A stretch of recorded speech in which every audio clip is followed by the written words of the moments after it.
देखिए अब हम लोग विद्युत धारा का जो है विद्युत धारा चैप्टर से आगे का जो टॉपिक है उसको हम लोग कवर करेंगे, पढ़ेंगे।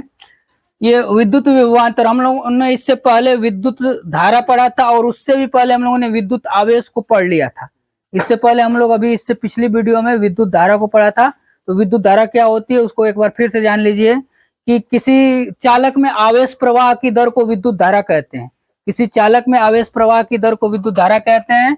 उसका सूत्र होता है विद्युत धारा का I बराबर होता है Q बटे में T, यही होता है। आवेश प्रवाह की दर को विद्युत धारा कहा जाता है। यहाँ तक हम लोगों ने पढ़ लिया था। अब उसके बाद विद्युत विभव भी हम लोगों ने पढ़ लिया था कि विद्युत विभव क्या होता है। किसी एकांक आवेश को अनंत से विद्युत क्षेत्र में स्थित किसी बिंदु तक लाने में किया गया कार्य विद्युत विभव कहलाता है। किसी एकांक आवेश को अनंत से, जब अनंत से किसी विद्युत क्षेत्र में स्थित किसी बिंदु तक लाएंगे तो उसमें उसको लाने में जो कार्य किया जाता है उसी को विद्युत विभव कहा जाता है। और उसी से रिलेटेड है विद्युत विभवांतर। एकदम उसी से रिलेट करके पढ़ेंगे तो ज्यादा आसानी होगी और याद, वो भी याद हो जाएगा, ये भी याद। उसमें यह था कि अनंत से किसी एकांक आवेश को विद्युत क्षेत्र के किसी एक बिंदु तक ला रहे थे। इसमें विद्युत विभवांतर में एकांक आवेश को ही लाना है इसमें भी, लेकिन विद्युत क्षेत्र में एक बिंदु से दूसरे बिंदु तक लाना है। अनंत से इसमें नहीं लाना है, एक बिंदु से दूसरे बिंदु तक लाने में जो कार्य किया जाता है उसी को विद्युत विभवांतर कहते हैं। विद्युत क्षेत्र में किसी एकांक आवेश को विद्युत क्षेत्र में स्थित एक बिंदु से दूसरे बिंदु तक ले जाने में किया गया कार्य विद्युत विभवांतर कहलाता है। और विद्युत विभव क्या कहलाता है? विद्युत विभव एकांक आवेश को अनंत से विद्युत क्षेत्र में स्थित किसी बिंदु तक लाने में किया गया कार्य विद्युत विभव कहलाता है। और उसके बाद इसमें एकांक आवेश को विद्युत क्षेत्र में स्थित एक बिंदु से दूसरे बिंदु तक लाने में किया गया कार्य विद्युत विभवांतर कहलाता है। इलेक्ट्रिक पोटेंशियल डिफरेंस कहलाता है। एक बिंदु से दूसरे बिंदु तक लाएंगे उसी आवेश को जब विद्युत क्षेत्र में एक बिंदु से दूसरे बिंदु तक ले आएंगे तो उसको विद्युत विभवांतर कहेंगे। और अनंत से जब किसी बिंदु तक लाएंगे, ठीक ना, विद्युत क्षेत्र में किसी बिंदु तक लाएंगे तो उसे विद्युत विभव कहेंगे। दोनों को कैपिटल V से प्रदर्शित करते हैं, इसको भी कैपिटल V से ही प्रदर्शित करते हैं। अब दो इसमें विभवांतर होता है तो डेल्टा V लगा देते हैं। तो दोनों को कैपिटल V से प्रदर्शित किया जाता है, विभवांतर को भी और विभव को भी। और इसका मात्रक, दोनों का मात्रक, विद्युत विभवांतर का भी और विद्युत विभव का भी मात्रक वही होता है इसमें वोल्ट होता है या फिर जूल प्रति कूलाम। यहाँ से आप आसानी से देख सकते हैं कि कार्य का मात्रक जूल होता है, अब बटे में Q इसका कूलाम होता है, तो जूल प्रति कूलाम इसका मात्रक हो जाता है। इसको वोल्ट भी कहते हैं, जूल प्रति कूलाम को वोल्ट भी कहते हैं। वोल्ट, जूल प्रति कूलाम को वोल्ट भी कहते हैं। अब इसमें देखिए, अब इसका यदि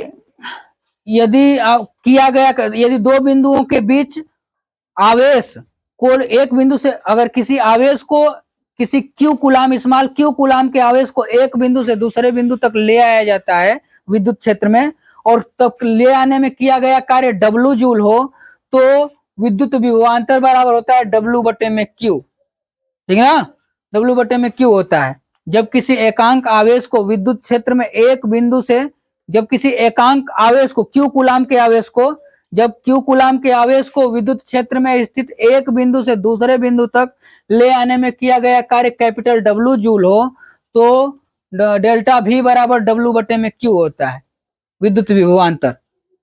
उसके बाद इसका देखिए, अब हम लोग पढ़े थे कि विद्युत धारा के मापन हेतु किसका प्रयोग किया जाता था? अमीटर का।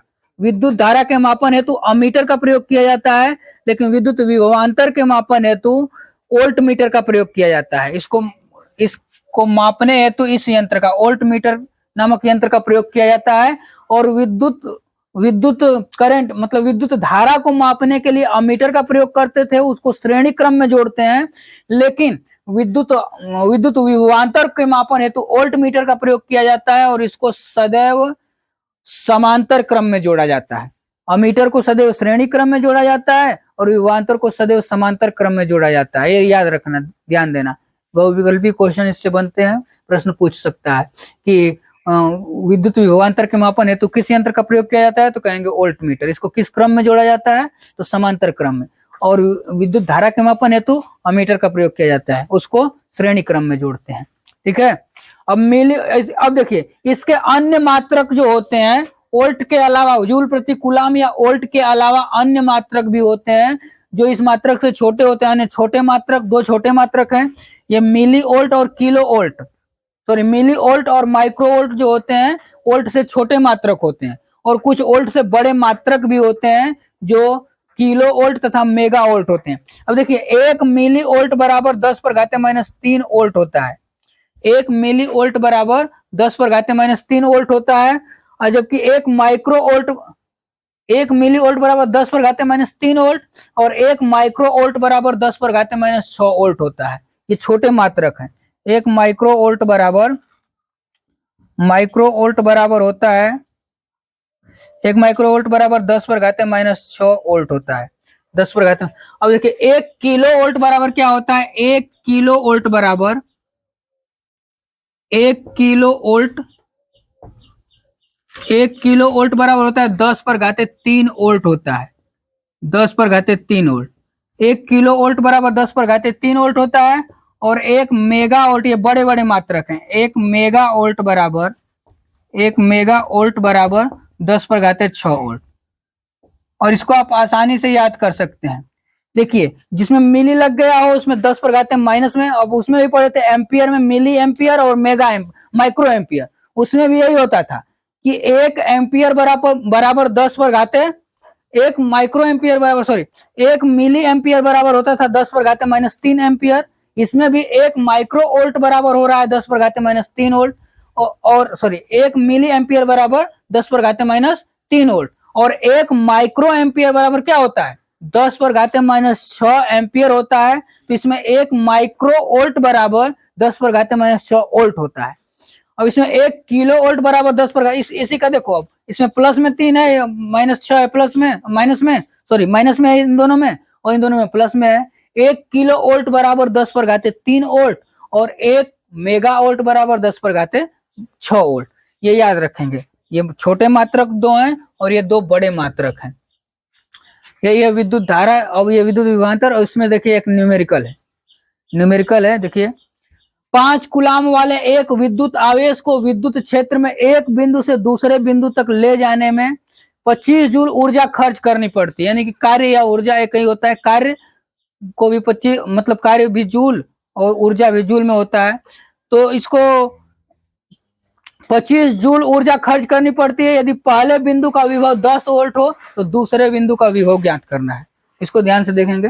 पहले 5 कूलम आवेश Q का मान दे रखा है, Q बराबर 5 कूलम, C से प्रदर्शित कर देते हैं, Q बराबर 5 कूलम, और ऊर्जा W बराबर दे रखा है, W बराबर 25 जूल, 25 जूल W बराबर दिया है। अब दिया है कि यदि पहले बिंदु का विभव दे दिया है V1 बराबर, मान लीजिए दे दिया है आपका 10 वोल्ट दे दिया है, 10 वोल्ट। तो आपसे पूछ रहा है कि दूसरे बिंदु का विभव, तो पहले बिंदु का पहले कुल वोल्ट निकाल लीजिए, मतलब कुल विभवांतर निकालिए। तो V बराबर होता है W बटे में Q, तो W का मान कितना है 25, और बटे में Q का मान 5, तो 5 5 25, 5 जो वोल्ट हो गया, ये 5 वोल्ट आ गया V का मान। तो V बराबर, मतलब डेल्टा V का मान ये है, तो डेल्टा V बराबर होता है V1 माइनस V2, ठीक ना, V1 माइनस V2 हो जाएगा। तो डेल्टा V का मान अभी है 5 बराबर डेल्टा V1 का मान, या V2 माइनस V1 होता है ना, V2 माइनस V1।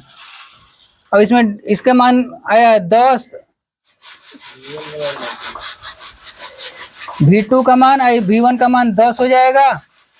तो V2 का मान निकालेंगे तो 5 अब प्लस 10 हो जाएगा, 5 प्लस 10, तो यहाँ से देखेंगे तो V2 बराबर हो जाएगा 15 वोल्ट, 15 वोल्ट आ जाएगा। ये हो जाएगा आंसर इस क्वेश्चन का,